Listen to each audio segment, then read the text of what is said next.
ત્યારે 100 વર્ષ પૂરા. આ ગાયકવાડ સરકારના વખતમાં પટાવાળી નોકરી કરતો હતો અને 11 રૂપિયા પગાર હતો. 40 વર્ષ લઉં છું, 40 વર્ષ ત્યાં. અને આજે કઈક તમારું પેન્શન પણ વધ્યું છે? હા, આજે વધ્યું છે. 29 તારીખ ગઈ ને એટલે મારા 100 વર્ષ પૂરા થયા ને એટલે પાછા જે વધારે આવતું હોય એ મળશે. ડબલ થાય, ડબલમાં પછી જે આવતું હોય એમ. આજથી પણ ડબલ પેન્શન.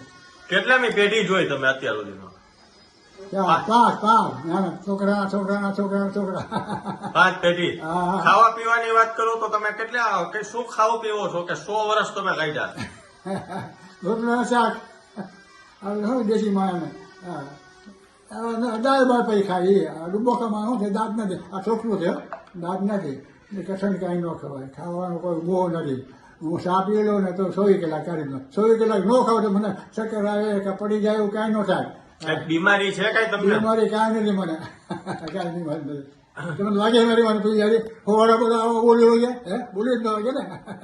કાકા યુવાનોને શું કહેશો કે 100 વર્ષ કાઢવા એટલે અત્યારના યુવાનો નથી કાઢી શકતા, તમે શું કહેશો?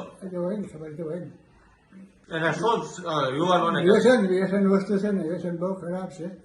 મેં જોયું બધું. દારૂડિયા હારા માણા પીતા, અધિકારી પીતા, પછી આપણને ગોઠતું ન પીવે કરે એને કરવાનું. પાપ કરીને કરવાનું, ના પાછોથી કરવાના છે એટલે કહેવાનું નહીં. આપણે ભગવાન આધાર રાખી અને જીવવાનું. આપણે પૂરતું.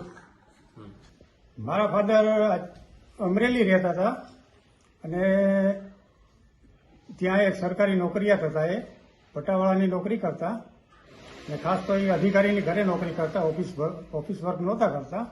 આજે એક આનંદનો દિવસ છે અમારા માટે કે મારા ફાધરને આજે 100 વર્ષ પૂરા થાય છે. પોતે તંદુરસ્ત છે. આજે અમે એનો જન્મોત્સવ ઉજવવાના છીએ સાંજે. અને એની લાઈફસ્ટાઈલની જે આપણે વાત કરીએ તો એકદમ સાદું એનું જીવન છે. સાદો ખોરાક લે છે, સાદું જીવન છે, સાદી રીતભાત છે એની બધી. એનું જીવન પરોપકારી છે. બીજાને બને ત્યાં સુધી મદદરૂપ બનવું, બીજાની સેવા ચાકરી કરવી, એવું એનું જીવન રહ્યું છે આજ સુધી. મારા ફાધરને આજની ઉંમર સુધીમાં કોઈ પણ પ્રકારનો એવો ગંભીર રોગ છે નહીં અને અગાઉ પણ થયેલ નથી. એવું કોઈ મોટો આપણે હોસ્પિટલનો કોઈ એવો ખર્ચ પણ આવેલ નથી, કોઈ ઓપરેશન નથી કરાવેલું. પહેલેથી જ એમનું સાદું જીવન છે, પરેજીવાળું જીવન છે. સમયસર ઉઠવું, સમયસર સૂઈ જવું, આ એની રીતભાત છે. અને આજના સમયની અંદર જે એટેક આવે છે નાની ઉંમરમાં પણ, એ એક બહુ ગંભીર સમસ્યા છે. માણસે થોડીક ધીરજ રાખવી જોઈએ, થોડુંક જીવનમાં ફેરફાર પણ કરવો જોઈએ.